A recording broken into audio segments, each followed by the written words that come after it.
And then obviously, you use your earned, and how do you really get yourself transported into that earned space? And I'll show you a couple of examples of some of the campaign work that is underway. And retarget. So if anyone shows any sort of interest in you, go grab them and pin them to the wall and keep following them around and serve them up different messages. And a lot of the performance we get, or the strongest performance, comes from retargeting. So it's search and then retargeting. So if they've come into newzealand.com, it's usually not by accident. They're usually kind of interested, but maybe we haven't told them enough, or maybe it's just not the right time. So you building up your cookie pools and really using that in a smart way to retarget. And then employ the full mix of digital channels, but know what you're trying to do with each one. And I think that's sort of one of the key things that you see time and time again is you kind of get enticed by the shiny stuff. To go, I want this. Oh, everyone wants a viral thing. Everyone wants the world's, the Queensland's world's greatest job.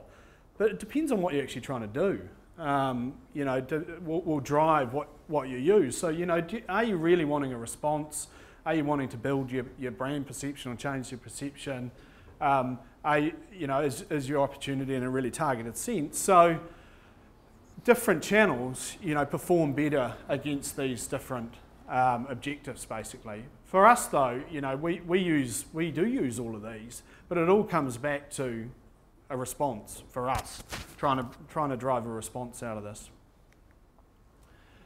Partnership. So we've heavily got into the partnership space. So that's basically, in a simple sense, put up a beautiful picture of New Zealand, and then you can get here with Air New Zealand for $5.99.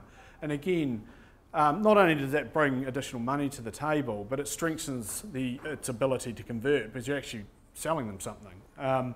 And so we've had huge success with improving our efficiency of spend, not just because you get more money to the table, but because of the strength it adds to your message. And we're also now looking at this beyond just airline partners. So who else can we partner with in a non-traditional sense that might get us into channels that we haven't in the past, might give us credibility, might be able to enable us to target better. So looking strategically at partnerships is really important.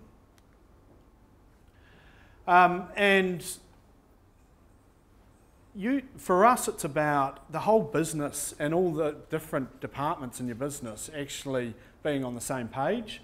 So these kind of funny dotted lines, we've sort of said, well, PR in this equation, PR sort of does this, trade sort of does this, and then marketing comms does this, but they all overlap, and they all, the more you can come together, obviously, and it's the old simple thing of working in a coordinated way, and having sort of this no-line thinking and everything kind of adding. But I'm sure there's no one in the room that says, oh, we don't need to do that because we've got enough money.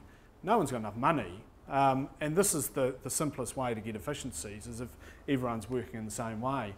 So I just got 4 quick examples to show you of campaigns that are live around the world at the moment that leverage, not only in a coordinated way, but leverage digital in the paid, owned, earn sense. So this guy is a German comedian. Yes, there is one in Germany, supposedly. And he's just been down to New Zealand. His name's Bernhard Hoeker, and this is a campaign specifically in Germany, and obviously. And the insight here is that Germans want to get off the beaten track. They want to discover. They want to find out stuff, and so they're the biggest readers of guidebooks, and they just explore and look for information about everything to the nth degree before they'll actually do anything. So, utilising that insight of the way they behave in terms of when it comes to seeking information about travel, and then also what they actually want to do when they come, which is discover and kind of get off the beaten track, is this campaign's around Hoeker Discovers New Zealand, and what we asked of the German people. So he's obviously got his own following, and he's well known, and he's written books, and he's a TV star and all that sort of stuff. He's sort of like a Marcus Lush kind of figure. And so we asked the German people to go and find out about New Zealand and then suggest what he should do when he goes. And so this map here, and we got over 8,000 suggestions, which is quite a lot when you're asking people to actually do quite a lot to go and find out a place and an activity. To go and this is what Bernard's going to do, and then we limited it down through voting and all this sort of stuff, and it was all linked in to having 3 things per city or per place that he went, and then you basically voted the day before on the next day's activity again out of these limited 3. So there was a mechanism to keep people engaged. And then you can actually buy his trips and you can buy the different things. So we've integrated product into this, and again, it's just it's that coordinated 360 approach. We've done the same sort of thing in China with an actress, Yao Chen. She's a bit different in the sense that she is just an absolute megastar in the online community. So she's the second biggest internet blogger behind Justin Bieber in the world. She's a movie star, 25 movies over in China. She's pure and she's amazing. And so again, we sent her down to New Zealand, and she blogged all about her trip. And that, you know, that in terms of the earned media was just you couldn't buy it in a place like China for us. I mean, the investment that we put into that market relative to other other companies is just tiny. So you've got to leverage people like this. You've got to basically amplify what you've got. So we showed this before. The stories beat stuff. So this is a global youth campaign that's just kicked off again. It's really heavily insight based around the youth of today. Kind of live in a bit of a shitty world, want to go and experience freedom. You know, they might have just come out of university. Should I get a new job, or you know, what do I want to do? So this is sort of give up what you've got now to go and have the story of a lifetime.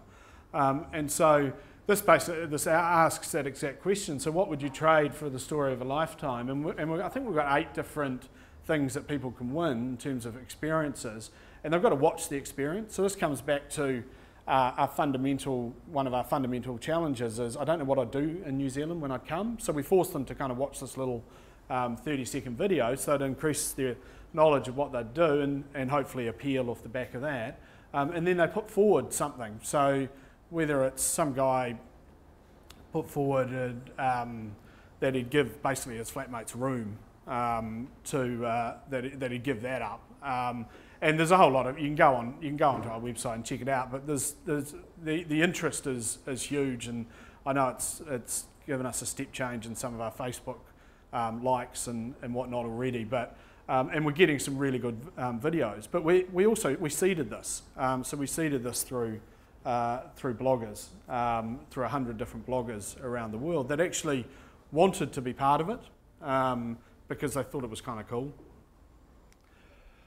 And then just a last example again of how we're using digital. This is in development at the stage, but it's basically how do you take your Facebook profile, suck it out through Facebook Connect, and then represent back what a New Zealand holiday would look like for you, depending on what's in your profile and the things you're interested in.